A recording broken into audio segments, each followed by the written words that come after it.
400 पार किसने कहा? मैंने तो नहीं। 400 पार का नारा बीजेपी का था, फिर 370 की बात की। गाड़ी उनकी कहाँ जाके रुकी? 240 पे। ओवर कॉन्फिडेंस की बात बीजेपी ना ही करें तो बेहतर है। और उमर अब्दुल्ला परिवार हो या मुफ्ती परिवार हो या गांधी नेहरू परिवार हो, ये सब जम्मू कश्मीर की जनता का संदेश नहीं समझ पाए कि जम्मू कश्मीर की जनता दिल खोलकर बीजेपी को वोट देगी और यहाँ बीजेपी की सरकार बनेगी। शमूलियत के क्या कहेंगे? देखना, ये नेशनल कॉन्फ्रेंस की खुशकिस्मती है कि जावेद मिर्चाल साहब जैसे लीडर जो आवाम के साथ जुड़े हुए हैं, जिनका अपने वोटरों के साथ, लोगों के साथ एक करीबी रिश्ता बना हुआ है, आज वो नेशनल कॉन्फ्रेंस में शमूलियत कर रहे हैं। ये इस तरफ भी इशारा करती है कि लोगों का रुख किस तरफ है। बड़ी बात यह है कि जावेद साहब नेशनल कॉन्फ्रेंस में आए ज़रूर, लेकिन कोई शर्त नहीं रखी उन्होंने, किसी तरह की बार्गेनिंग नहीं हुई। जब मुझसे मिले तो सिर्फ़ और सिर्फ करना के लोगों की बात की, करना के लोगों के जो मसाइल हैं, जो लगातार पिछले कई सालों से उन्हें पूरी तरह से नज़रअंदाज किया गया है, इस सब चीज़ को लेके उन्होंने सिर्फ ये कहा कि इलाके की तरक्की होनी चाहिए, इलाके की सही मायने में नुमाइंदगी होनी चाहिए और लोगों के मसले हल होने चाहिए। हमने इन्हें यकीन दिलाया है और अश्योर किया है कि अल्लाह ने चाहा और अक्टूबर के नतीजों में नेशनल कॉन्फ्रेंस की हुकूमत बनी तो ज़रूर जितने भी मसले मसाइल करना के हैं, इनके हाथ मजबूत करके हम वो मसले हल कर देंगे। सर, जिस तरीके से इलेक्शन कमीशन ऑफ इंडिया ने अनाउंसमेंट की है, क्या तैयारियां है यहाँ पे नेशनल कॉन्फ्रेंस? ना, अनाउंसमेंट हुए अब 2 दिन भी नहीं हुए, हमें थोड़ा सा टाइम दे दीजिए ना। अब हम अपनी तैयारी कर रहे हैं। 20 तारीख को नोटिफिकेशन जो है पहले फेज़ की जारी होगी। हम अपने उम्मीदवार जो हैं उसके बाद मैदान में उतारेंगे और कामयाबी की उम्मीद रखेंगे। क्या आप इस बार पार्टिसिपेट करेंगे इलेक्शन और कॉन्फ्रेंस से पहले इलेक्शन होने दीजिए, उसके बाद नहीं ना, ओवर कॉन्फिडेंस का एक नया ही मिसाल बीजेपी वालों ने कायम की। 400 पार किसने कहा? मैंने तो नहीं। 400 पार का नारा बीजेपी का था, फिर 370 की बात की। गाड़ी उनकी कहाँ जाके रुकी? 240 पे। ओवर कॉन्फिडेंस की बात बीजेपी ना ही करें तो बेहतर है। हमने तो सिर्फ ये कहा कि हम उम्मीद कर रहे हैं कि लोगों का सपोर्ट हमें हासिल होगा और हुकूमत करने का जो है हमें एक मौका मिलेगा। हम सीटों का नंबर नहीं गिन रहे हैं। बीजेपी ने तो हमेशा यहाँ नंबर गिना। मुझे आज भी 2014 का असेंबली का इलेक्शन याद है। 45 का उन्होंने उस वक्त आंकड़ा दिया था। पार्लियामेंट में 400 पार। ये बातें जो हैं बीजेपी की मुंह से शोभा नहीं देती। वो अपनी बात करें, हमें अपना करने दीजिए। भारतीय जनता पार्टी पूरे तरीके से जम्मू कश्मीर में असेंबली इलेक्शंस की तैयारियों के सिलसिले में मैदान में उतर चुकी है। पूरी ताकत के साथ हम जम्मू के साथ साथ कश्मीर घाटी में चुनाव लड़ेंगे और मुझे विश्वास है कि जो मोदी साहब ने पिछले 10 साल में जम्मू कश्मीर में विकास के कार्य किए हैं, जम्मू कश्मीर में अमन शांति और खुशहाली आई है।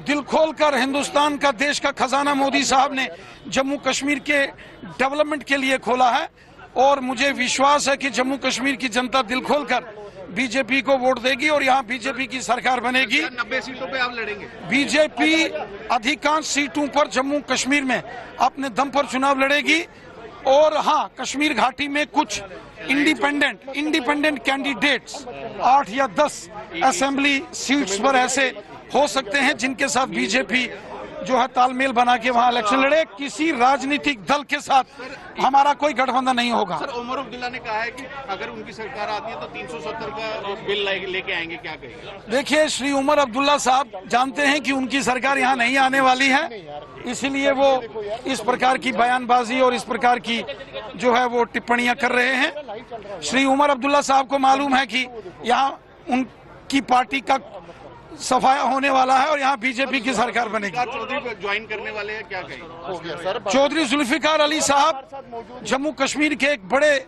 सियासतदान हैं, राजौरी पुंछ के एक दिग्गज पॉलिटिकल लीडर हैं।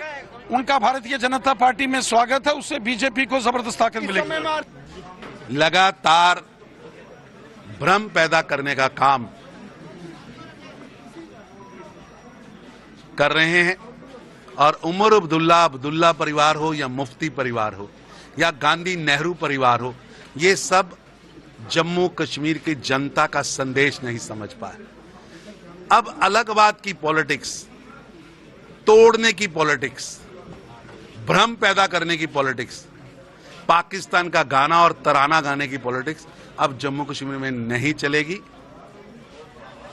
जनता ने करारी हार इन वंशवादी भ्रष्टाचारियों को पहले दी है। जनता की जमीन हो या जनता के विकास के कार्यों का धन हो, लूटने वाले अब जनता उन्हें बर्दाश्त नहीं करेगी। अभी ही करारी हार का सामना किया है और ये मुंगेरी लाल का हसीन सपना उमर अब्दुल्ला साहब दिन के उजाले में देख रहे हैं। दिन के उजाले में देख रहे हैं। ये सपना पूरा होने वाला नहीं है। जम्मू कश्मीर अब आगे बढ़ चुका है। 370 और 35 से एक दुस्वप्न था, एक जंजीरें थी जिससे प्रधानमंत्री श्री नरेंद्र मोदी जी ने 5 अगस्त 2019 को मुक्ति दिलाई है। आने वाली सदियों तक भी वापस 370 नहीं आ सकता और देश के न्यायालय ने स्पष्ट किया है और देश की सबसे बड़ी पंचायत ने पूर्ण बहुमत से उसको तोड़ा है। सर, जुल्फिकार जी ज्वाइन करेंगे, क्या भारतीय जनता पार्टी लगातार बढ़ रही है। प्रधानमंत्री मोदी जी की जो योजनाएं हैं, गरीबों के प्रति जो उनका लगाव है और गरीब उनके साथ खड़े हैं।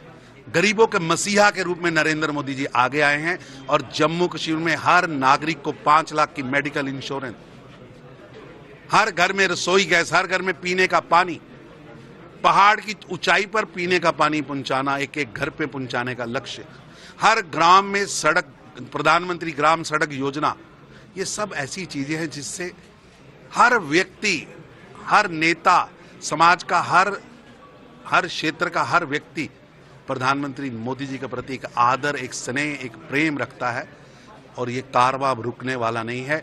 अब जम्मू कश्मीर को प्रधानमंत्री जी ने टेररिज्म टैग से उतारकर टूरिज्म कैपिटल के टैग पर लाए हैं और अब जम्मू कश्मीर विश्व की टूरिस्ट कैपिटल बन के उभरा।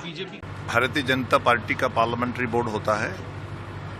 जम्मू कश्मीर में भी एक कमेटी बनी है इलेक्शन की, उसका मैं सदस्य हूँ। ये हमारे कार्यकर्ता तय करते हैं ग्राउंड से, मंडल अध्यक्ष। सबसे बड़ी बात है कि जम्मू कश्मीर में भारतीय जनता पार्टी इलेक्शन लड़ रही है, जमहूरियत पे बिलीव करती है। देश के बड़ा हु एंड क्राई करा अपोजिशन है, लेकिन देश के वजीर आजम और देश के वजीर दाखिला ने जो लोगों से कमिटमेंट करी थी और सुप्रीम कोर्ट का जो भी वो था, इलेक्शन होने जा रहा है और होपफुली लोग हमें मौका देंगे। तो आपको क्या लगता है कि सर किस तरह की सरकार आएगी? बीजेपी की सरकार आने वाली है, जो आने वाले इलेक्शन है बीजेपी, भारतीय जनता पार्टी को लोग मौका देंगे सेवा करने का।